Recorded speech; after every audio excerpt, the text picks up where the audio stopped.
안녕하십니까, 강상구입니다. 이재명 더불어민주당 대표가 한동훈 국민의힘 비상대책위원장의 생방송 양자토론 압박에 대통령과 야당 대표의 대화가 먼저라며 사실상 거절 의사를 밝혔습니다. 이 대표는 4일 기자들과 만나 한 위원장의 토론 요청에 응할 생각이 있느냐는 질문에 대통령께서 취임하고 제가 야당 대표로 취임한 이후 국정을 놓고 단 한 차례도 만나지 못했다며 이같이 답했습니다. 앞서 한 위원장은 이날 여의도 중앙당사 출근길에 거대 정당 사이에 어떤 차이가 있고 이슈에 대해 어떤 입장인지 당대표들을 불러 TV토론을 생방송으로 장기간 하는 것이 언론이나 국민이 많이 바라는 일이라 생각한다며 거듭 이 대표를 압박한 바 있습니다. 이 시각 주요 뉴스입니다.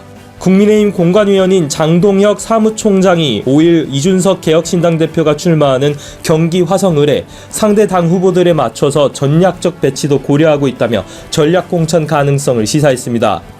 기존 후보들이 배제되거나 재배치될 수 있느냐는 질문에는 재배치도 가능하다면서도 국민 추천을 한다고 해서 기존에 신청했던 분들을 배제할 생각은 없다며 그분들까지 함께 후보로 놓고 검토할 생각이라고 답했습니다. 조국 혁신당 대표가 5일 오전 당대표 취임 인사차 이재명 더불어민주당 대표 등 민주당 지도부를 만났습니다.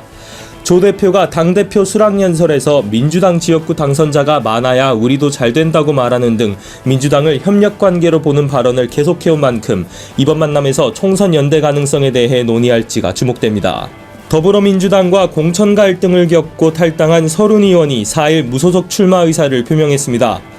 서 의원은 이날 CBS 라디오 인터뷰를 통해 지금 이재명 대표가 이끄는 민주당은 과거 김대중 노무현 대통령의 민주당 정신이 사라졌다고 강조하며 이번 선거에서 반드시 이기고 복귀해 진짜 민주당을 만들 것이라고 밝혔습니다. 일론 머스크 테슬라 CEO와 소셜미디어 X를 상대로 X의 전신 트위터의 전 임원들이 1,700억 원 상당의 퇴직금 소송을 제기했습니다.